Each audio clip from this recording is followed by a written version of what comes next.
Hola a todos. Bueno, vamos a comenzar con esta clase de principios de mecánica del continuo. El objetivo de esta clase es que ustedes sepan de dónde vienen todas las ecuaciones que van a utilizar durante la cátedra, cómo se deducen las mismas. Va a ser un repaso de lo que han visto en fenómenos de transporte. En fenómenos de transporte en particular, ustedes dedujeron ecuaciones de fluidodinámica, las ecuaciones de movimiento para fluidos newtonianos, como por ejemplo las ecuaciones de Navier-Stokes, a partir de donde nacen las ecuaciones simples de flujo, ¿sí? Para flujo de fluidos newtonianos en conductos de geometría simples como conductos de sección transversal circular o flujo entre placas planas, siempre para fluidos newtonianos, que es lo que a partir de lo que se obtiene con las ecuaciones de Navier-Stokes. Nosotros en esta cátedra vamos a utilizar no solo ecuaciones para fluidos newtonianos, sino también vamos a aplicarlas para fluidos no newtonianos y para flujo en geometrías complejas. ¿Sí? Y para que ustedes tengan criterio de análisis de los resultados que van a obtener, es que ustedes necesitan saber de dónde salen esas ecuaciones.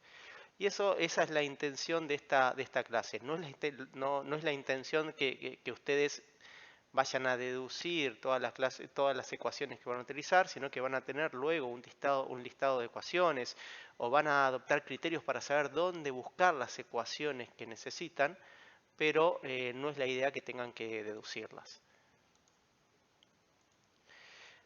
Bueno, entonces, como dijimos, los objetivos de los principios de mecánica del continuo aplicados a esta materia es deducir las ecuaciones de fluidodinámica para poder encontrar expresiones que contemplen ecuaciones constitutivas reológicas tanto para fluidos newtonianos como no newtonianos.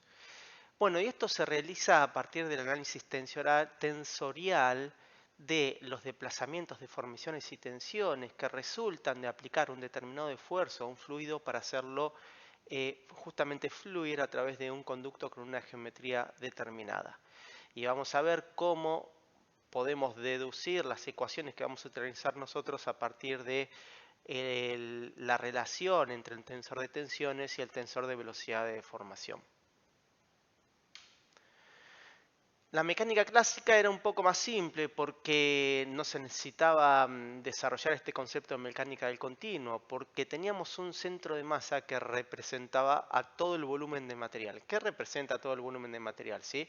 Entonces, analizando el esfuerzo que le aplicaba al centro de masa, uno puede analizar su desplazamiento y puede aplicar la segunda ley de Newton, donde se cumple que fuerza es igual a masa por aceleración. Pero ¿qué sucede? En el caso de los fluidos, no tenemos un punto que sea representativo de todo el material. Por eso es que aparece el concepto de medio continuo, en el cual ahora ya no tenemos un punto representativo de lo que le sucede a todo el material, sino un determinado elemento de volumen que se considera como un elemento de volumen de material continuo, homogéneo y con propiedades intensivas idénticas en cada punto. ¿Sí? Entonces, para llegar a deducir las ecuaciones de movimiento que ustedes han utilizado en fenómenos de transporte y que vamos a utilizar en esta cátedra, tenemos que conocer la relación entre el tensor de tensiones y el tensor de deformación aplicados a cada punto del volumen considerado como medio continuo. O sea, la pregunta es cómo llegamos a construir estos tensores. Bueno, vamos a comenzar con los casos más simples de aplicación de esfuerzos y análisis de deformación, que son los de tracción o compresión y de corte puro. ¿Sí? En el caso de la deformación por tracción o compresión, vamos a suponer que tenemos un elemento de volumen, ¿sí? Como vemos acá, de longitud L, y lo que hacemos es aplicar un esfuerzo de forma tal que hacemos desplazar al punto X igual a L una determinada cantidad delta L. ¿Sí? Entonces, este punto se desplaza una cantidad delta L. Por lo tanto, el desplazamiento de cada punto de este elemento de volumen, que va a ser un desplazamiento uniaxial, porque estamos en un tipo de desplazamiento de tracción o compresión, va a ser igual a X, la posición en X, donde me encuentre dentro del elemento de volumen, por el desplazamiento producido sobre la longitud inicial. Y de esta manera también podemos aplicar el concepto de deformación, donde la deformación sería la derivada del desplazamiento respecto a la dirección en la que estemos analizando la deformación del material. En este caso simple, la deformación del material va a ser igual al desplazamiento sobre su longitud inicial, o sea, delta L sobre L. Ahora analicemos el caso de corte puro. En el caso del corte puro vamos a tener un desplazamiento en X que va a ser dependiente de Y y vamos a tener un desplazamiento en Y que va a ser dependiente de X, ¿sí? O sea, el desplazamiento de Y vemos que se va incrementando en función de la posición en X. Y tenemos un volumen en este caso de, estamos viendo una vista bidimensional obviamente, donde cada lado mide h, ¿sí? Entonces, ahora lo que podemos hacer, en este caso de corte puro, es analizar el desplazamiento tanto en X como en Y, donde van a ser de igual proporción pero en diferente dirección, ¿sí? Donde sería A, que es la magnitud del desplazamiento que estamos produciendo, por Y, o sea, el desplazamiento en X va a ser igual a A por la dirección en Y, que es lo que decíamos que el desplazamiento en X dependía de la coordenada en Y, sobre la dimensión inicial de nuestro elemento de volumen, que sería h. Y análogamente se puede determinar el desplazamiento en la dirección y. Y si aplicamos el concepto de deformación como la derivada del desplazamiento en una dirección respecto a la deformación en la dirección en la cual la queremos evaluar, podemos llegar a que la deformación en ambas direcciones es la misma e igual a I sobre H, ¿sí? De esta manera es que podemos definir tanto al vector desplazamiento en 3 dimensiones, cuando tenemos un caso general de desplazamiento en 3 dimensiones, vamos a tener un desplazamiento en cada una de las direcciones dependiendo de las 3 coordenadas, ¿sí? Este es el caso más general que podemos tener para nuestro desplazamiento. Y aplicando la definición de deformación como la derivada de desplazamiento en cada dirección respecto a la coordenada en la que queremos evaluar la deformación, es que podemos construir lo que se denomina el tensor gradiente de desplazamiento. Y si lo analizamos, este tensor de gradiente de desplazamiento sería análogo al tensor de deformaciones, ¿sí? Esto significaría que, según este tensor de desplazamiento, el material puede ser deformado de 9 maneras diferentes. Es un tensor, es una matriz cuadrada de 9 elementos, donde el material puede ser deformado en 3 maneras diferentes, en tracción o compresión, ¿sí? Que son los elementos de la diagonal principal, y puede ser deformado de 6 maneras diferentes en corte, ¿ok? Que son los elementos fuera de la diagonal principal. Ahora, apliquemos este concepto de tensor de gradiente de desplazamiento como si fuese un tensor de deformación, ¿sí? Apliquemos este concepto a otro caso de desplazamiento, que es el caso de rotación rígida.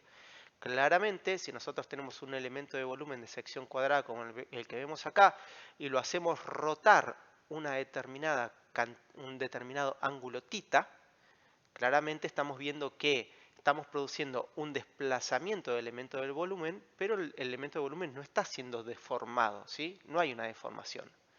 Entonces, si nosotros aplicamos ese concepto de tensor de gradiente de desplazamiento y lo construimos, ¿sí? A partir de la construcción de esta matriz, vamos a ver que este tensor de gradiente de desplazamiento aplicado a este caso de estudio de rotación rígida no es cero en todas sus componentes, sino que va a tener componentes de corte, ¿sí? Que son de igual magnitud y de signo opuesto, ¿ok? Justamente esas componentes de corte aparecen de definir el desplazamiento tanto en la dirección X como menos Y por θ y en la dirección Y como X por θ. ¿Qué sucede? Entonces, en este caso no hay deformación del material, pero el tensor de gradiente de desplazamiento tiene valores finitos en sus componentes de corte. Por lo tanto, con esto demostramos que este tensor de gradiente de desplazamiento no representa la deformación del material y nosotros lo que necesitamos es el tensor de deformaciones para compararlo con el tensor de tensiones. Y bueno, vamos a llegar a la conclusión de que el tensor de deformaciones tiene que ser simétrico para que represente físicamente todas las formas de deformación del material. ¿Qué significa que el tensor de deformaciones sea simétrico? Podemos verlo en la... Bueno, lo vemos acá abajo. Supongamos que este es el tensor de gradiente de desplazamiento. Lo podemos ver en la filmina anterior. Que un tensor, que una matriz cuadrada sea simétrica, significa que todas las componentes de corte opuestas deben ser iguales. O sea, esta componente de corte tiene que ser igual a esta componente de corte tiene que ser de igual magnitud y signo que esta, y esta componente de corte tiene que ser de igual magnitud y signo que esta, ¿sí? Eso significa que el tensor de deformaciones tiene que ser simétrico. Entonces, para lograr esta simetría del tensor de deformaciones vamos a hacer utilidad de una propiedad matemática de las matrices cuadradas, donde la matriz cuadrada, que en nuestro caso va a representar al tensor de gradiente de desplazamiento que definimos anteriormente, se puede descomponer como un medio por dicha matriz más su transpuesta, que es la parte simétrica, más un medio por dicha matriz, que sería el tensor gradiente de desplazamiento, menos su transpuesta, ¿sí? Entonces, para definir al tensor de deformaciones, nosotros nos vamos a quedar con la parte simétrica. Por lo tanto, con esta nueva definición y utilizando la definición del tensor de gradiente de desplazamiento, podemos formar nuestro tensor de deformación, ¿sí? Como un medio por la suma del tensor de gradiente de desplazamiento más su transpuesta, ¿ok? Y esta suma queda determinada por esta expresión general. O sea que esta es la expresión general del tensor de deformaciones. Ahora vamos a ver si ese tensor de deformaciones es aplicable o no a los diferentes casos de estudio que analizamos anteriormente. Bueno, el caso de tracción o compresión va a quedar exactamente igual.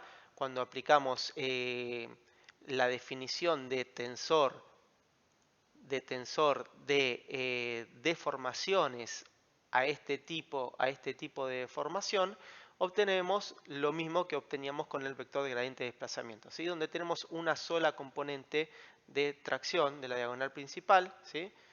Que es diferente de cero y todos los demás elementos son cero. Si analizamos el de corte puro, nuevamente vemos que el tensor es simétrico, tenemos las dos componentes de corte simétricas, o sea, de igual magnitud y de igual signo, pero analicemos qué es lo que pasa con la rotación rígida, ¿sí?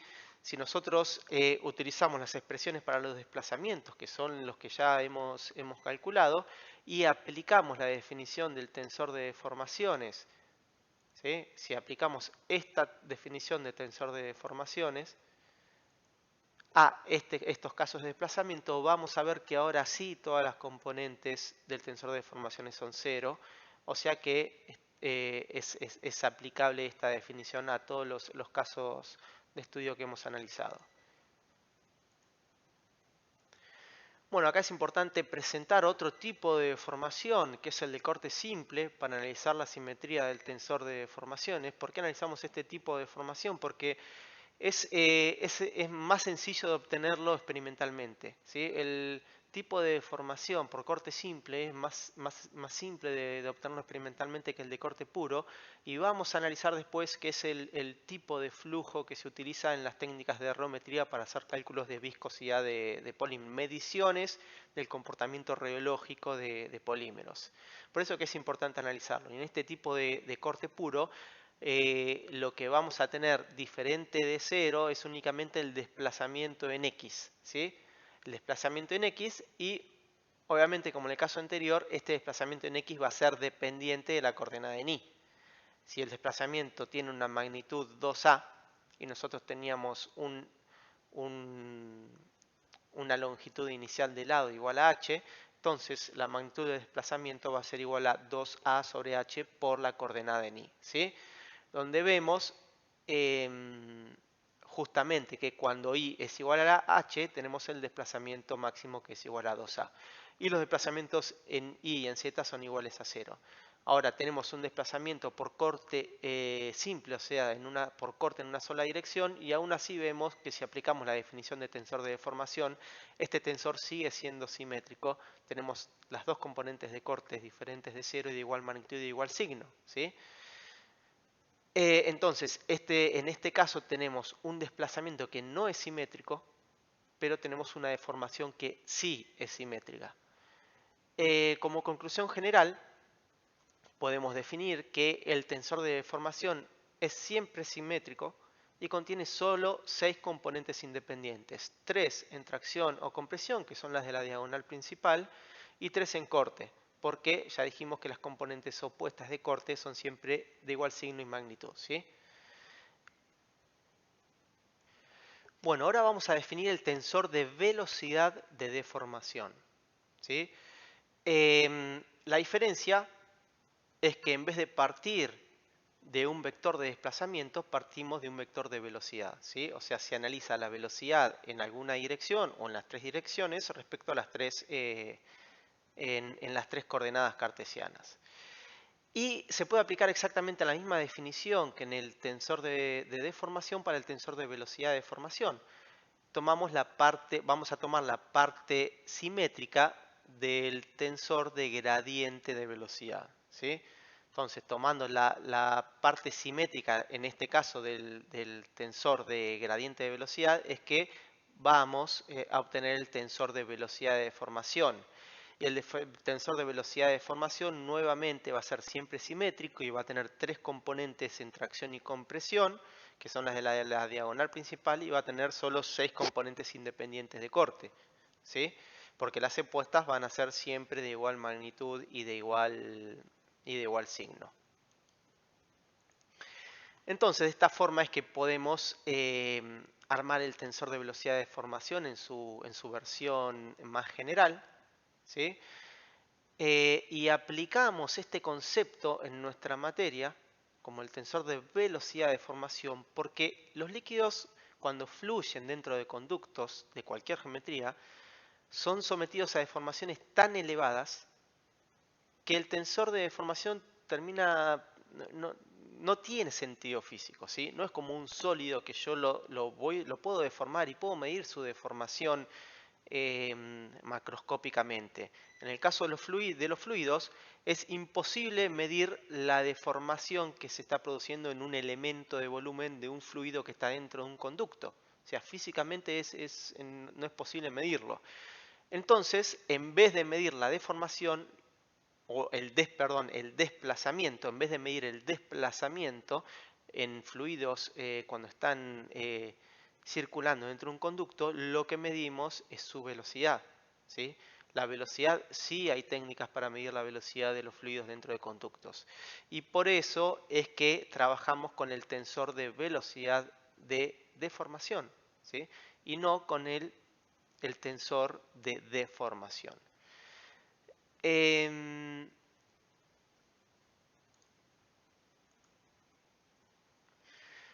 Bueno, dicho esto, ahora vamos a pasar con otra de las ecuaciones utilizadas para poder resolver las ecuaciones de movimiento, que es la ecuación de continuidad.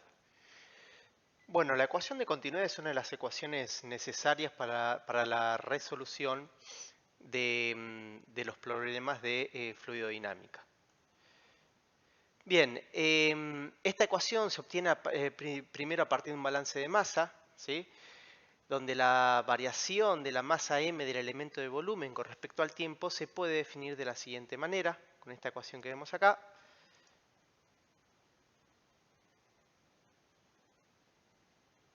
Bien, y justamente esta variación es consecuencia del balance de flujos másicos a través de las caras de un dado elemento de volumen. Bueno, si dividimos por los diferenciales en cada una de las direcciones y tomando los límites, se obtiene esta ecuación general que, aplicada en nuestro caso para un fluido incompresible, ¿sí?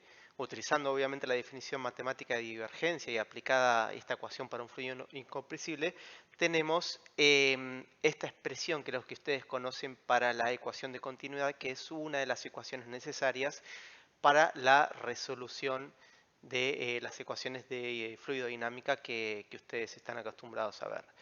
Ahora, lo otro que vamos a necesitar es el tensor de tensiones. Vamos a tener algo que se llama ecuación de movimiento, que es lo que relaciona el tensor de tensiones con el tensor de velocidad, ¿sí? Y también vamos a disponer de la ecuación de continuidad para poder dar solución a todas las incógnitas relacionadas con los problemas de fluidodinámica. Pero vamos a ver que también vamos a necesitar ecuaciones adicionales porque vamos a tener más incógnitas que ecuaciones para resolver el problema. Bueno, este tensor de tensiones se puede escribir como la suma de dos términos, lo que llamamos un término de tensión dinámico, que está relacionado con la deformación del fluido. Y este tensor de tensiones se conoce con el nombre de tensor de desviador de tensiones. Y vamos también a tener otro término de tensiones normales de magnitud P, ¿sí?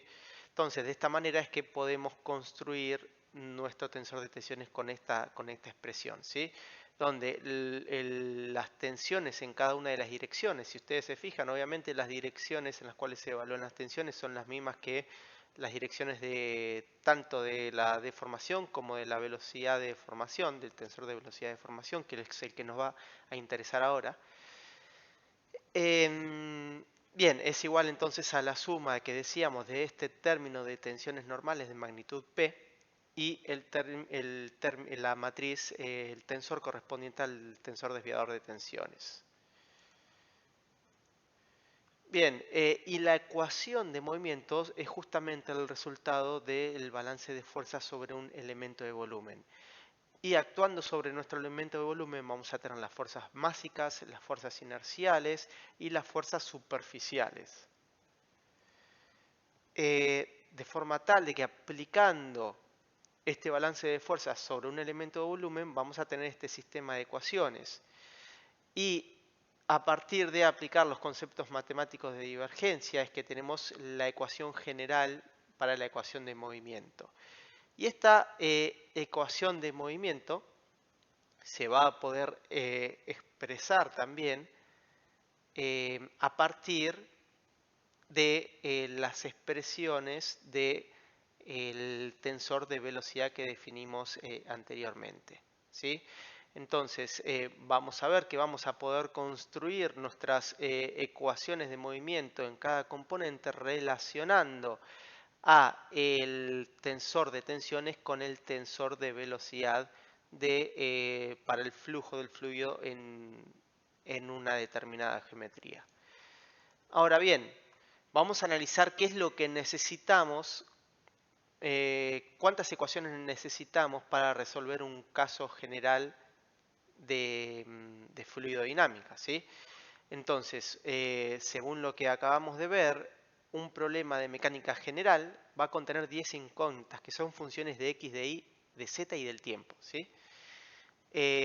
Vamos a tener la densidad, vamos a tener al vector velocidad con sus tres componentes, sus componentes en x, sus componentes en y y en z, a partir del cual se obtienen las componentes de los tensores de velocidad de deformación y de velocidad de deformación. Por lo tanto, vamos a tener tres componentes independientes en tracción o compresión y 6 componentes independientes en corte. Y vamos a tener también el tensor de tensiones con sus 6 componentes. ¿Qué pasa? Vamos a tener 10 incógnitas, ¿sí? Y para resolver el problema, por ahora disponemos solo de 4 ecuaciones, de la ecuación de continuidad y la ecuación de movimiento en cada una de sus direcciones. Ahora, necesitamos de otras 6 ecuaciones para resolver nuestro problema, ¿sí? Y las ecuaciones que necesitamos para resolver nuestro problema son justamente las ecuaciones constitutivas, ¿sí? Y las ecuaciones constitutivas son las que van a tener información sobre el tipo de fluido con el que estamos trabajando. Ustedes lo que vieron bueno, estas ecuaciones constitutivas, estas 6 ecuaciones restantes, van a relacionar al tensor de tensiones con el tensor de deformación de un elemento de material. Y ustedes lo que vieron en fenómeno de transporte fue la ley de Newton, ¿sí? Esta ley de Newton, esta ecuación constitutiva es aplicable a fluidos simples, no a polímeros, justamente a fluidos newtonianos. Y a partir de esta ley de Newton es que se deduce la ecuación de Navier, ¿sí? En su forma tensorial, que relaciona el tensor de tensiones con el tensor de velocidad de deformación por medio de esta constante que es la viscosidad del material, ¿sí?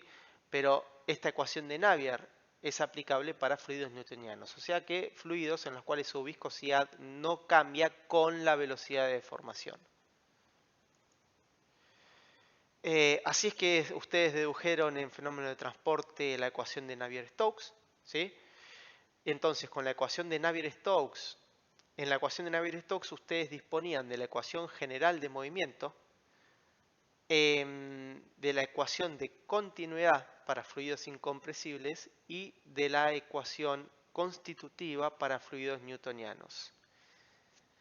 Y de esta forma es que obtenían su expresión general para la ecuación de movimiento, lo que ustedes conocen como ecuación de Navier-Stokes, y a partir de las cuales se deducen el flujo de material en diferentes tipos de geometrías para fluidos newtonianos.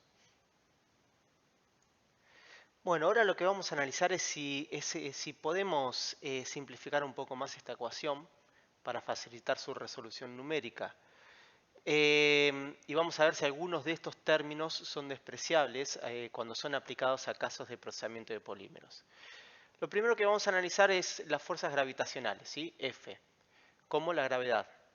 La gravedad, como ustedes saben, esta fuerza puede determinarse como la diferencia de presión hidrostática entre los puntos más altos y más bajos de un dado flujo.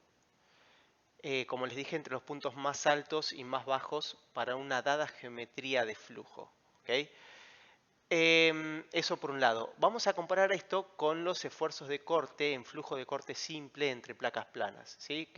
Donde este esfuerzo de corte es igual a la viscosidad del fluido por la velocidad de la placa móvil sobre la distancia entre las placas. Y vamos a establecer la relación entre esta diferencia de presión hidrostática y este esfuerzo de corte para ver si esta diferencia de presión hidrostática puede ser significativa en comparación con los esfuerzos de corte que se desarrollan dentro de un sistema de algún tipo del flujo del material en un sistema de procesamiento de polímeros. Para ello lo que hacemos es darle valores típicos de procesamiento de polímeros, tanto a la velocidad de las placas como a la distancia entre las placas, como a la viscosidad cinemática y a la gravedad, ¿sí? Entonces, estableciendo poniéndole valores a estas magnitudes y resolviendo la ecuación, es que vemos que la relación entre la diferencia de presión hidrostática y esfuerzos de corte es igual a 1 por L. O sea que las fuerzas gravitacionales solo se hacen significativas cuando la distancia entre punto más alto y más bajo del flujo del polímero es mayor a 1 metro. Y por lo general, en todos los sistemas de procesamiento de polímeros, nosotros vamos a analizar el flujo en los tornillos, en los canales del tornillo de una extrusora o en cabezales de extrusión, donde las distancias entre los puntos más altos y más bajos de los flujos son significativamente inferiores a 1 metro. Podría llegar a ser diferente en el caso de procesos de hilatura, ¿sí? Pero también entran otros tipos de magnitudes que tenemos que tener en cuenta en los casos de hilatura, y es un caso más complejo para poder obtener ecuaciones con solución analítica y de hecho para la resolución numérica de las ecuaciones. En fin, entonces aplicando estos valores típicos de procesamiento de polímeros, ¿sí? donde vemos que esta distancia h entre el punto más alto y el más bajo del flujo es igual a 0.01 metro. Entonces se define que las fuerzas gravitacionales pueden ser despreciables de la ecuación de Navier-Stokes cuando aplicamos esta ecuación para el flujo de polímeros en sistemas de procesamiento reales. Bien, ahora analicemos qué pasa con las fuerzas inerciales. Para analizar si las fuerzas inerciales son despreciables frente a las fuerzas viscosas es que establecemos su relación.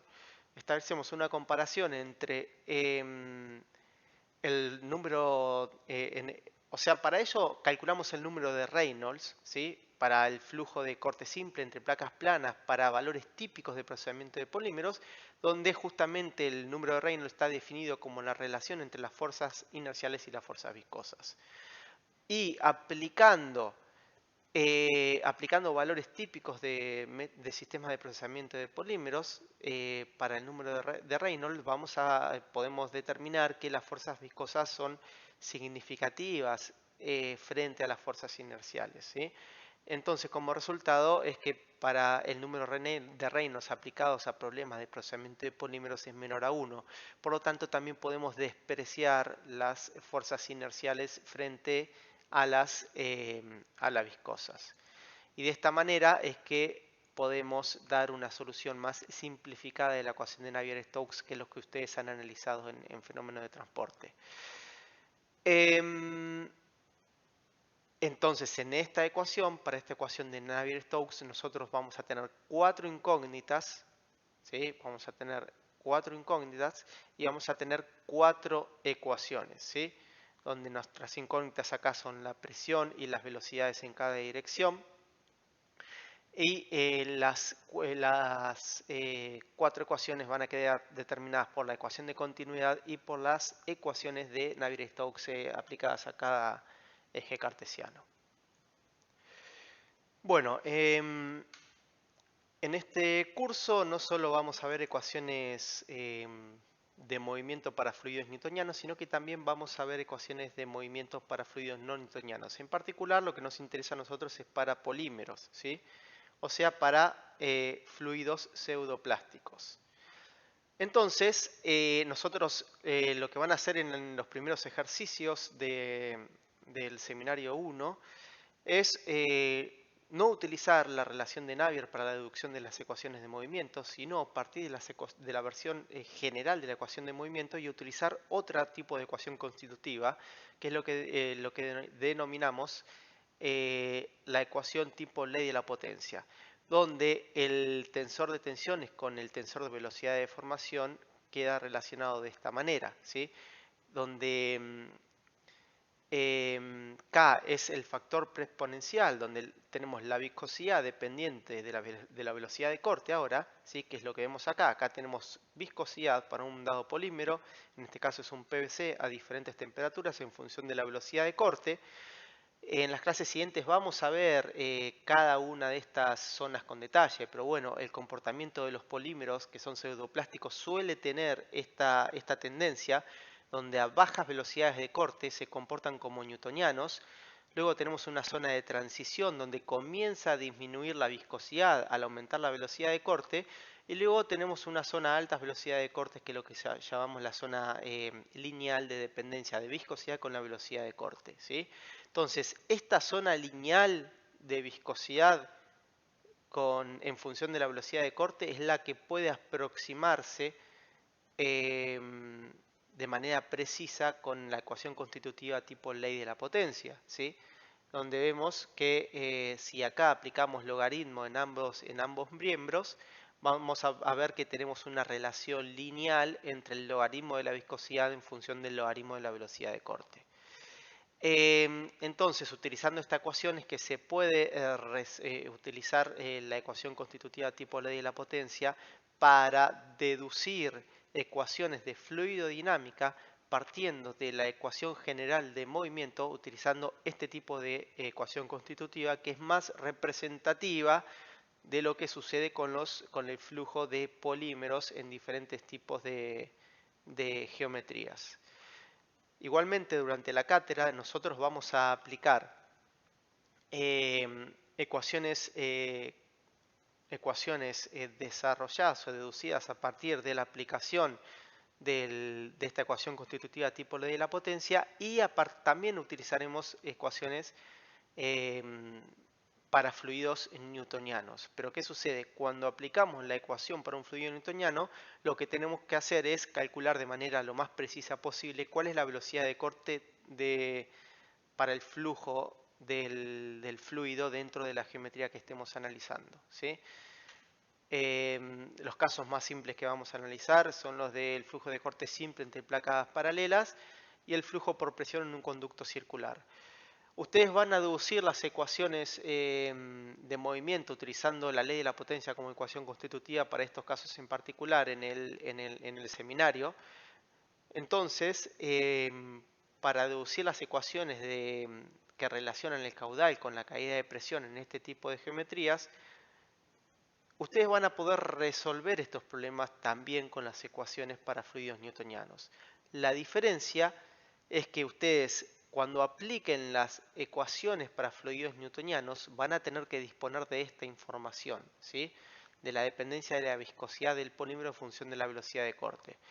Entonces, aplicando la ecuación de movimiento para fluido newtoniano, lo que uno tiene que hacer es calcular la velocidad de corte, que va a ser en este caso flujo entre placas paralelas, igual la velocidad de corte va a ser igual a U sobre H.